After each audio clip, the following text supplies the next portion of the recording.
Bienvenue à nouveau.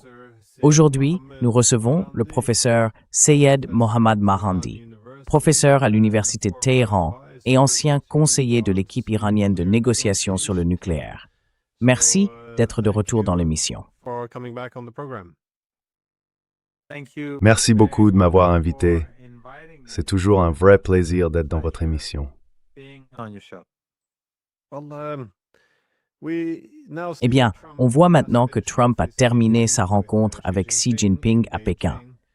Et même si, bien sûr, ils se sont concentrés sur la question la plus importante, sans doute Taïwan, on sait aussi que l'Iran a été un sujet clé. En clair, les États-Unis ont visiblement essayé de pousser la Chine à faire pression sur l'Iran. Et je me demandais simplement, quelle est votre impression de cette rencontre entre Trump et Xi? From this meeting between Trump and Xi?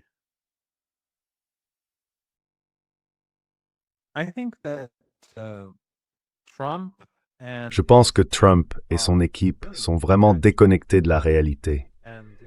Et c'était déjà assez clair, avant même leur voyage, comment tout ça allait se terminer.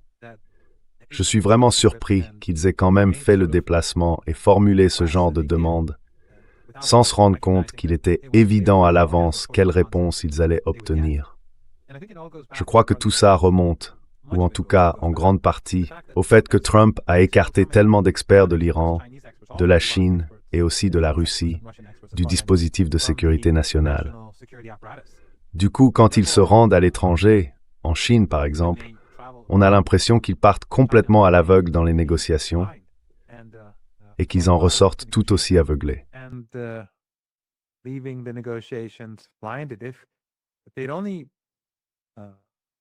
S'ils avaient simplement suivi le voyage du ministre iranien des Affaires étrangères en Chine, quelques jours avant le sommet, et qu'ils avaient observé le langage corporel, les déclarations des Iraniens et des Chinois, ainsi que les reportages des médias chinois et les réactions sur les réseaux sociaux, je pense qu'ils auraient compris rien qu'à travers ça, que leur demande n'allait aboutir à rien.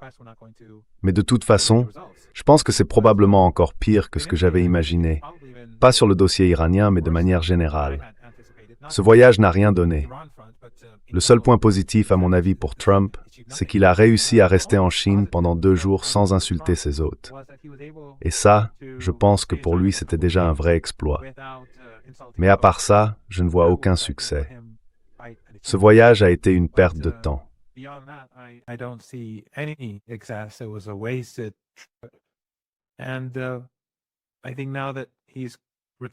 je pense que maintenant qu'il est rentré aux États-Unis, on va sans doute assister à un retour de la violence avec l'Iran. Les États-Unis n'ont pas la volonté politique de faire appliquer le cessez-le-feu, de lever le blocus sur les ports iraniens, ni de parvenir à un cessez-le-feu au Liban et à Gaza. Cela permettrait pourtant à davantage de navires, ceux liés aux 5 pays qui les ont soutenus contre l'Iran, de traverser le détroit d'Ormuz. Mais ils n'ont pas la volonté politique de le faire.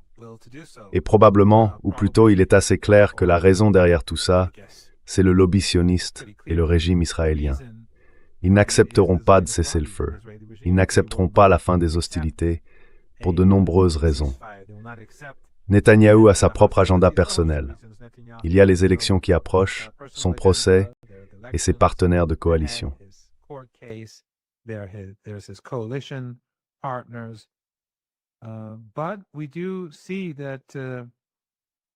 Mais on voit bien que, même s'il y a des divisions, même si les choses bougent, je pense qu'on se dirige vers la guerre. Et je crois même que la guerre pourrait arriver assez vite.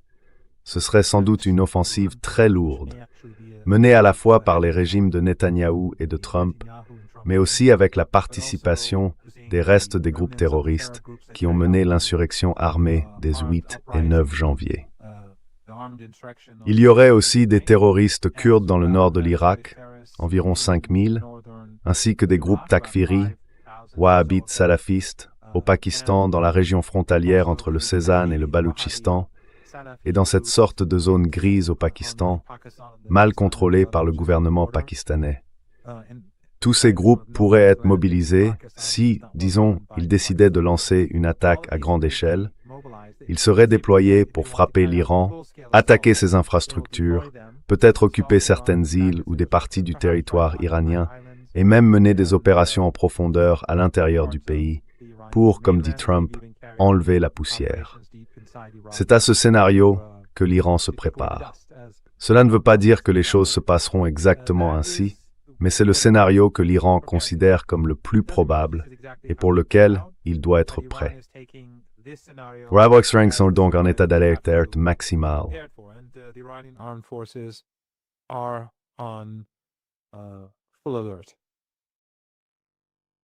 Eh bien, si on regarde les médias, on retrouve des rapports similaires qui disent qu'en gros, la diplomatie a échoué. Et selon eux, l'Iran aurait reconstruit la grande majorité de ses bases de missiles. En plus, comme la rencontre avec la Chine est terminée, ils envisageraient maintenant de revenir à une guerre totale. Autrement dit, les États-Unis et Israël envisageraient de reprendre les bombardements et même de s'emparer de certaines îles, dont l'île de Karg. Et là, je me demande vraiment comment ils comptent s'y prendre. Il y aurait aussi davantage d'efforts pour récupérer ou retirer le matériel nucléaire d'Iran. Donc, oui, beaucoup de discussions. Je ne suis pas sûr de bien comprendre quels sont les véritables objectifs. Par exemple, cette histoire de matériel nucléaire, est-ce juste pour façonner le récit et faire croire que tout tourne autour de l'arme atomique? Je ne sais pas trop ce qui est prioritaire dans tout ça. En tout cas, la guerre de l'information est particulièrement dense en ce moment. Mais selon vous, comment les Iraniens réagiraient si les États-Unis et Israël décidaient, encore une fois, de repartir en guerre?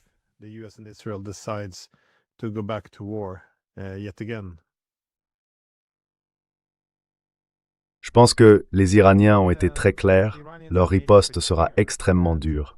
Elle sera même plus décisive que la guerre de 39 jours, ou la guerre chaude de 39 jours, la première phase de ce conflit actuel, puisque la guerre continue. Nous sommes dans une guerre de siège, bien sûr, que Trump a aussi lancée et qu'il poursuit, donc les Iraniens vont frapper très fort. Et tu sais, Glenn, en ce moment, le golfe Persique est entré dans la saison chaude. Il fait une chaleur étouffante et très humide sur la péninsule arabique. Ce n'est vraiment pas le bon moment pour être un soldat américain qui voudrait mener une attaque contre le peuple iranien. Mais si une attaque a lieu, et si les États-Unis commettent cette erreur insensée, si le régime Trump commet cette erreur insensée, de frapper des zones vitales en Iran, des infrastructures essentielles,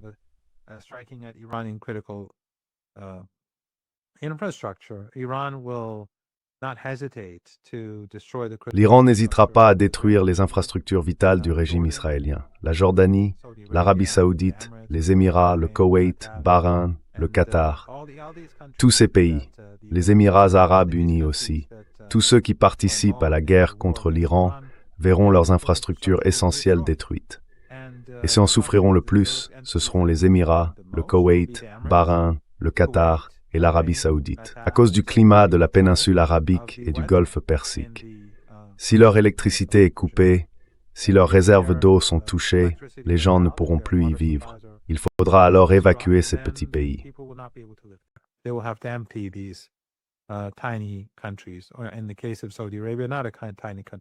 Dans le cas de l'Arabie saoudite, ce n'est pas un petit pays, mais il faudra quand même évacuer la population.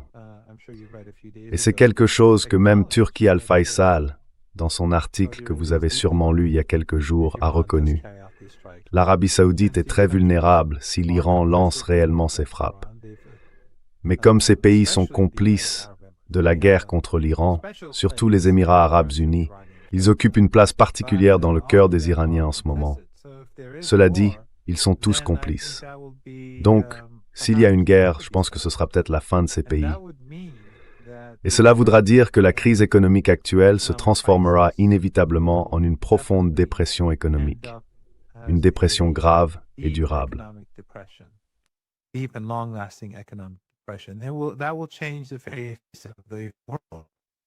Ça va changer la face du monde, il n'y a aucun doute là-dessus.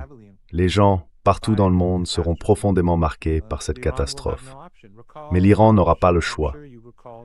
Souvenez-vous, je suis sûr que vous vous en souvenez, quand le régime israélien a frappé le champ gazier de South Pars en Iran. L'Iran ne prend jamais l'initiative. Non, il ne la prend pas. Mais si l'autre camp agit, alors l'Iran a dit qu'il frapperait plus fort. Et c'est ce qu'il a fait. Il a frappé très durement les installations gazières qataries et émiraties, si durement que Trump a publié 2 messages sur les réseaux sociaux, en plein milieu de la guerre, pour dire « Je n'ai rien à voir avec ça. Netanyahou ne recommencera pas. » Pourquoi?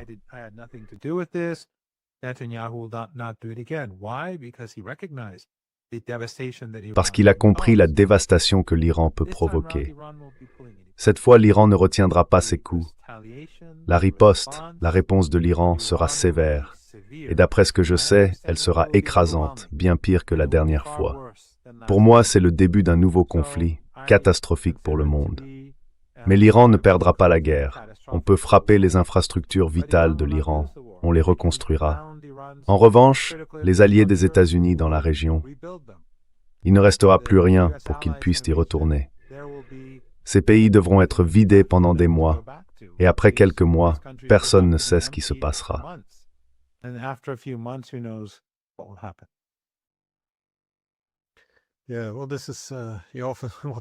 Oui, eh bien, c'est souvent ce dont les gens parlent. À quelle vitesse tout ça pourrait monter sur l'échelle de l'escalade. Mais c'est aussi, je pense, la raison pour laquelle beaucoup gardent l'espoir qu'il n'y aura pas de reprise des hostilités, parce que ce serait incroyablement destructeur. Mais de votre point de vue, est-ce qu'il reste encore un peu de diplomatie en cours? Parce que les Américains ont présenté une proposition à l'Iran que l'Iran a jugée inacceptable. Les Iraniens ont ensuite fait une proposition aux Américains et ceux-ci ont à peu près répondu la même chose. Alors, est-ce que c'est la fin du dialogue? So is this the end of the line? Well, it depends on Americans. Trump is... That's why we accepted the ceasefire. It was, of course, a defeat for the United States, no doubt. Trump initially called for unconditional surrender, just like at the beginning of the 12-day war. And he ended up, after 39 days, accepting Iran's demands. Iran is not going to change that. The United States apparently seems to be under this illusion. C'est le soir point de départ. Pressure on Iran that this was just some sort of starting. Une proposition qui serait révisée et édulcorée. Et après un certain temps, les Iraniens finiraient par accepter quelque chose de similaire à ce que les Américains exigent. Les Américains ont perdu la guerre. Ils ne gagnent pas la guerre d'usure. Le monde est en train de perdre. Le monde souffre à cause de Trump, de Netanyahou et du sionisme. Et l'Iran, bien sûr, souffre aussi, mais l'Iran s'en sortira. L'Iran tiendra plus longtemps que les États-Unis. Et je pense qu'ils le savent très bien. C'est pour ça qu'ils ont lancé cette opération de 2 jours ou 36 heures dans le détroit d'Ormuz, qui a échoué. Pas un seul navire n'est sorti du détroit d'Ormuz. Donc ils savent que ça ne marchera pas et que le moment n'est pas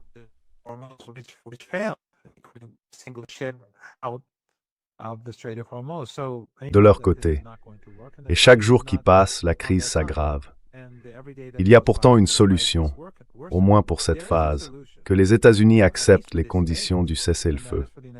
Les mêmes conditions qu'ils avaient acceptées dès le premier jour, mais qu'ils n'ont pas respectées. Ce sont ces conditions de cessez-le-feu sur lesquelles les 2 parties s'étaient mises d'accord après 39 jours. S'ils les avaient appliquées, il n'y aurait pas eu de massacre au Liban. Il n'y aurait pas eu de massacre à Gaza. Et il y aurait eu davantage de navires, car le détroit n'a jamais été fermé à la Russie, à la Chine, ni à aucun pays qui ne soit pas hostile envers l'Iran. Mais pour ces 5 pays qui ont participé à la guerre, beaucoup de leurs navires auraient pu traverser le détroit. Et la crise mondiale serait aujourd'hui bien plus gérable.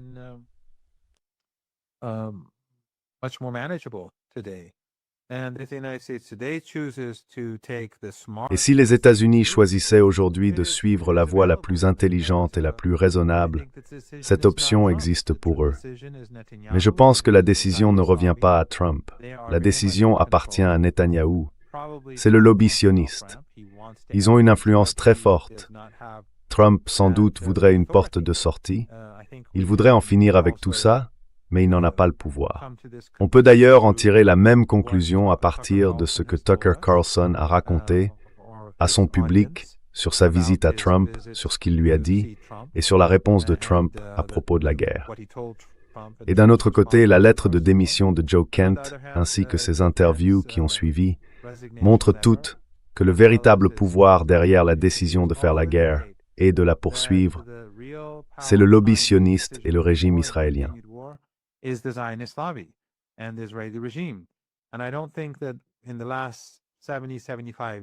je ne pense pas que ces 70 ou 75 derniers jours, leur autorité se soit vraiment effritée.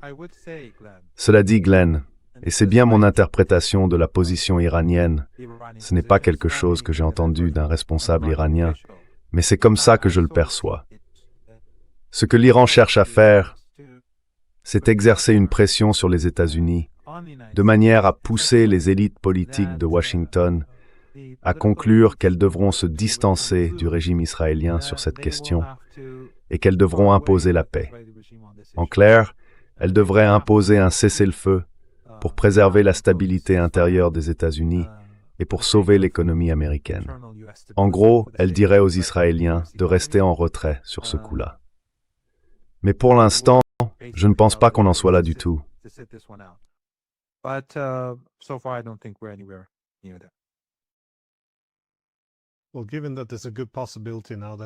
Eh bien, étant donné qu'il y a maintenant une forte probabilité que la guerre soit imminente, et comme vous l'avez dit, que l'Iran réagirait de manière écrasante, comment voyez-vous ce conflit se dérouler différemment de la précédente? Vous savez, la guerre de 39 jours. En gros, quelle carte chaque camp a-t-il à jouer ici? Vous avez mentionné, bien sûr, que les États-Unis pourraient activer certains de leurs groupes alliés. Mais au-delà de ça, quelles cartes les Américains et les Iraniens ont-ils en main aujourd'hui? Ou bien est-ce que ce sera quelque chose de similaire à la dernière fois?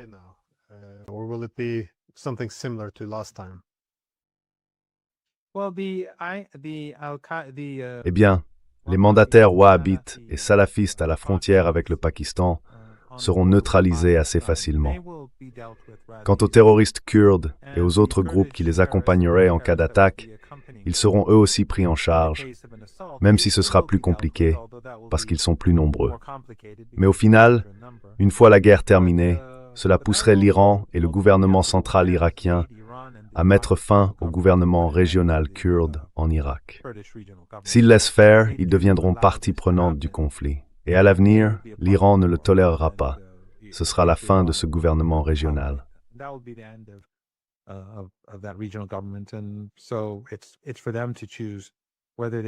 C'est donc à eux de choisir s'ils veulent aller jusqu'au suicide ou continuer dans la situation actuelle.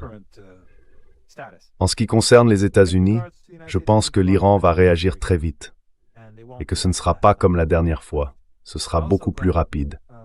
Mais aussi, Glenn, cette fois-ci, la résistance irakienne ira jusqu'au bout.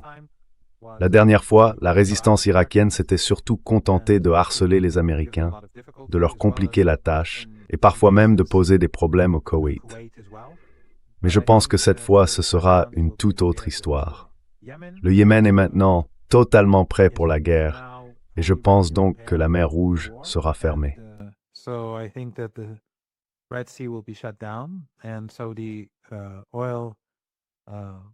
Et les exportations de pétrole saoudien, ainsi que les autres exportations depuis la mer Rouge, vont s'arrêter. Les Iraniens ont permis aux Saoudiens de continuer ces exportations parce que l'Iran veut offrir une porte de sortie aux Saoudiens. Mais tant que les Américains sont présents dans ces pays, tant que l'armée y est présente, ils sont considérés comme des partenaires de guerre. Donc la réponse iranienne se fera sur tous les fronts. Et bien sûr, Israël sera frappé très durement. Je pense donc que cette guerre va être beaucoup plus intense et que beaucoup de choses vont se produire très vite. Encore une fois, je le dis, c'est une spéculation.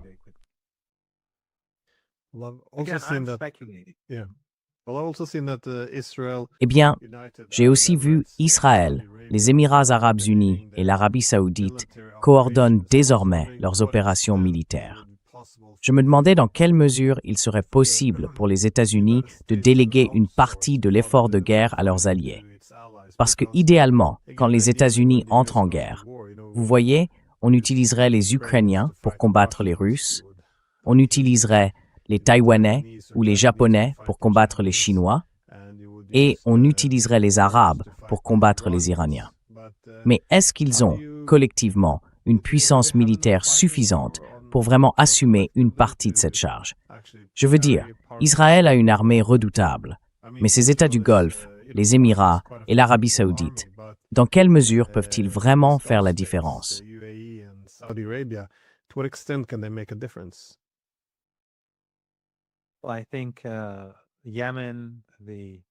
Eh bien, je pense que le Yémen, les vrais Arabes de la péninsule arabique, seront capables, par eux-mêmes, de faire face à l'Arabie saoudite. Quant aux Émirats, aucun de ces pays n'a de véritable force de combat. Ils ne sont même pas capables de se défendre. Ce sont des régimes familiaux corrompus. Ils n'ont jamais créé la moindre motivation pour que la population se batte pour eux ou pour le pays.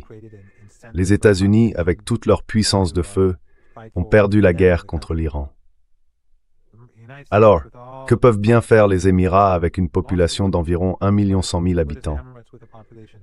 Et je suis sûr que si on regarde l'opinion publique aux Émirats, même si c'est un État policier,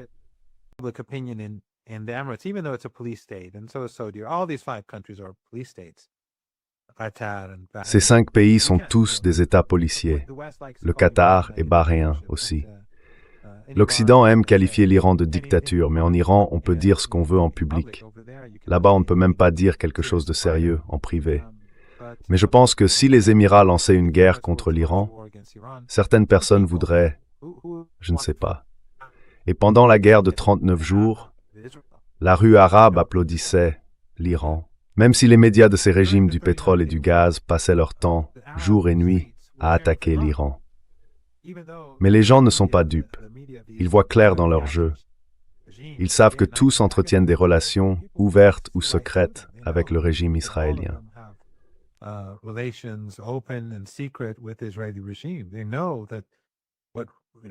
Ils savent très bien quel type de relation le Qatar entretient avec Israël.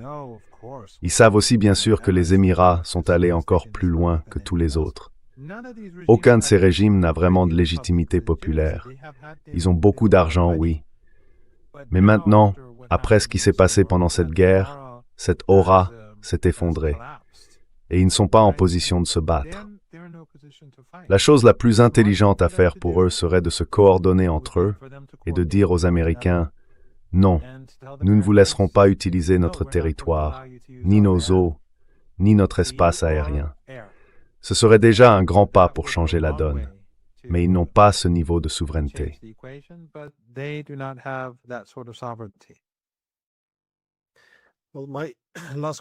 Eh bien, ma dernière question portait simplement sur la rencontre entre Trump et Xi.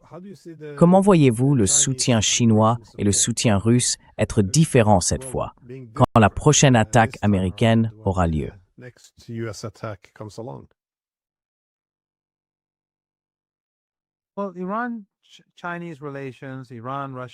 Eh bien, les relations entre l'Iran et la Chine, entre l'Iran et la Russie sont très bonnes. La rencontre entre le ministre iranien des Affaires étrangères et le président Poutine à Saint-Pétersbourg, ainsi que les réunions à Pékin, se sont toutes très bien passées. Et c'est bien sûr ce qu'on pouvait attendre, vu les circonstances dans lesquelles on vit aujourd'hui. Il est assez clair que ces pays se rapprochent depuis des années et que cela va continuer. Mais au fond, Glenn, l'Iran a gagné la guerre grâce à ses propres capacités. C'est vrai, ses amis l'ont aidé, tout comme l'Iran a aidé la Russie, ou la Chine a aidé la Russie. Mais sur le champ de bataille, la Russie mène sa propre guerre.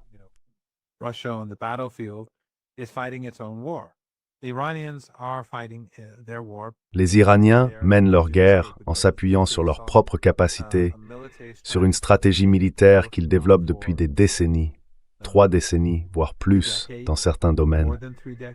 Ces bases de missiles souterraines, eh bien maintenant, ils commencent à reconnaître ce que nous disions depuis le début, qu'ils ne peuvent pas détruire ces bases.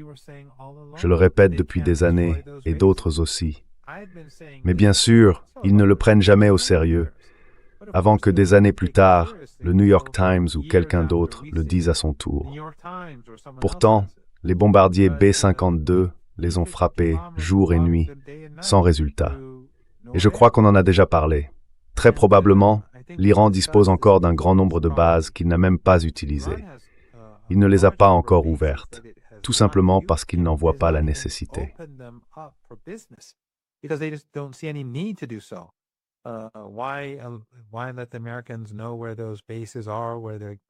Pourquoi laisser les Américains savoir où se trouvent ces bases, où sont leurs différentes entrées, alors que les bases actuellement utilisées fonctionnent très bien? Les Américains les bombardent jour et nuit avec des bombardiers lourds. Les capacités de missiles iraniennes aujourd'hui, Glenn, sont plus puissantes qu'avant la guerre. Les capacités de drones iraniennes sont aussi plus puissantes qu'avant la guerre.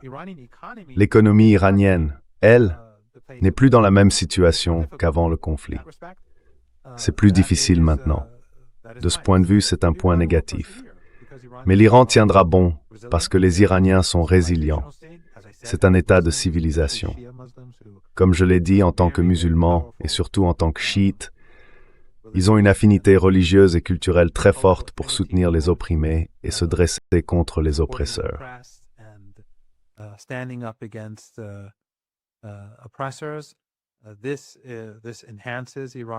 Cela renforce la capacité de l'Iran à résister et à rester résilient. Donc les Iraniens tiendront sans aucun doute plus longtemps que les Américains. Mais en ce qui concerne ses capacités militaires, celles qui comptent vraiment, l'Iran est aujourd'hui plus puissant alors que les Américains ont gaspillé énormément de munitions. Et d'un autre côté, sur le terrain, je pense que les Iraniens ont ce qu'il faut. Tout comme ils ont préparé pendant des décennies des bases souterraines de missiles et de drones, ils se sont aussi préparés à une invasion terrestre depuis des décennies. Ils se préparent à une invasion terrestre de bien plus grande ampleur depuis très longtemps. À mon avis, les Américains feraient une grave erreur en lançant une attaque au sol. Les Iraniens, probablement, je le dis en spéculant complètement, mais je pense que les Iraniens les laisseraient entrer.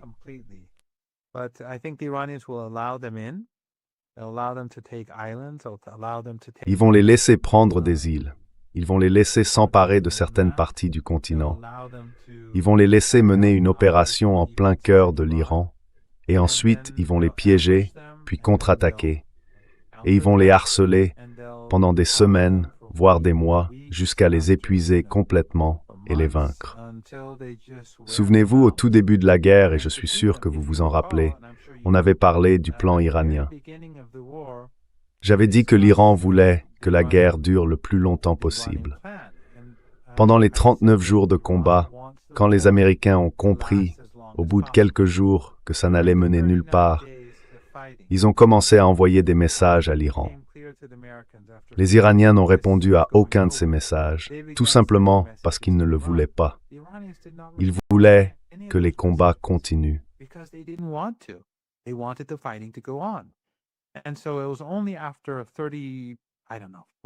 Et donc, ce n'est qu'après, je ne sais pas, 34, 5, 6 jours, que les Iraniens ont commencé à autoriser ces communications. Et au final, Trump a dû accepter le cadre proposé par les Iraniens. Et il a été, vous vous en souvenez, humilié. Tout le monde est descendu, a parlé dans le bunker et on n'a même pas regardé, mais c'était une humiliation. Les Iraniens ne sont pas préparés. Ils pensent que plus la guerre dure, même si l'Iran ne veut absolument pas de guerre, mais maintenant qu'elle est là, plus elle dure, mieux c'est. Parce que les Iraniens veulent s'assurer que les Américains ne songent plus jamais à une agression contre l'Iran. Alors oui, il y aura un prix à payer pour nous. Mais les Américains, eux, devront payer un prix tellement lourd sur le plan économique, militaire et politique qu'ils partiront et ne se retourneront jamais.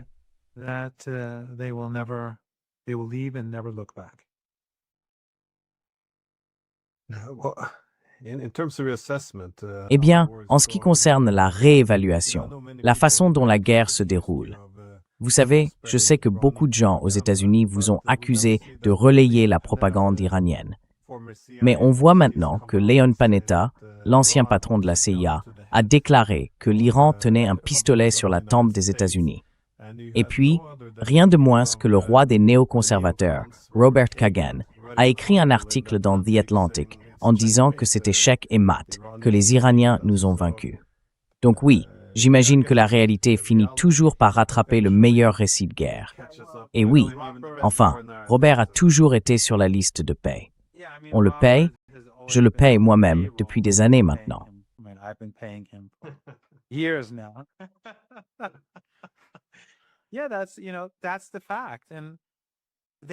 Oui, c'est un fait. Et ils peuvent dire que je suis un porte-parole, que c'est de la propagande.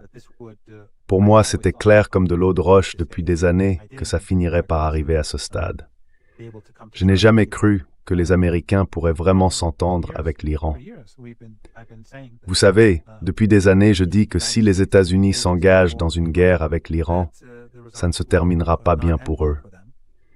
Le plan de guerre iranien a été remarquable et leur doctrine a très bien fonctionné pour eux. Et tout comme après la guerre de 12 jours, les Iraniens ont repensé leur stratégie, se sont réorganisés et ont préparé l'avenir.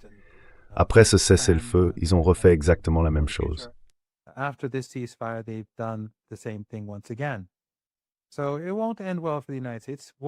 Alors, ça ne finira pas bien pour les États-Unis. La guerre, c'est quelque chose d'horrible. Moi, je ne veux pas de guerre.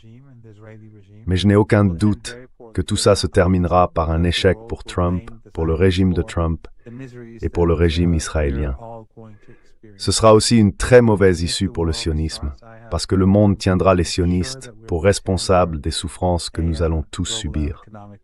Si la guerre reprend, je suis convaincu qu'on va entrer dans une dépression économique mondiale, une vraie dépression, surtout si le conflit touche des infrastructures critiques. Mais la situation est ce qu'elle est, et l'Iran se battra avec détermination. Ils ne reculeront pas avant que tout soit terminé.